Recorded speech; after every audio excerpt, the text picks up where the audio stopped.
Little update on the solid aluminum piece I made, the cam, kind of the cam lift arm for the Inca major table saw. So this is 2 years later. The reason I'm doing an update and pulled this out is because I'm having more made, and so there's one that's been made, and we're going to make hopefully quite a few more. And this one is I just want to test it and make sure it fit just like this one. Same program, my same buddy's doing the work. He just wanted me to check it before he made a bunch. But just a 2-year update. So this has been installed in the saw for 2 years.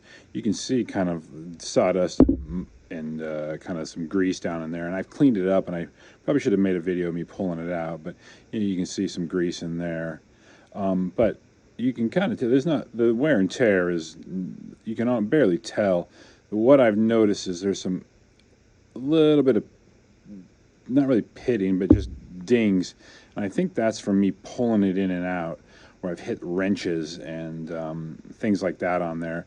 But the pen, the stainless steel pen, I don't know if I can, yeah, which does most of the lifting of the table with as the two dovetail together and slide.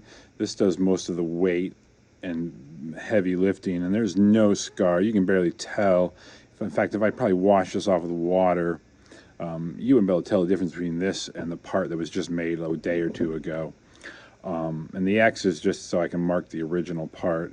But 2 years into it, me using it part-time as a hobbyist, it's not like this is an industrial type table saw, but as a hobbyist using it, you can tell no wear and tear. So this part that was made is definitely, I mean, it'll probably outlast the rest of that saw and other pieces in that saw. So just kind of a update, solid piece.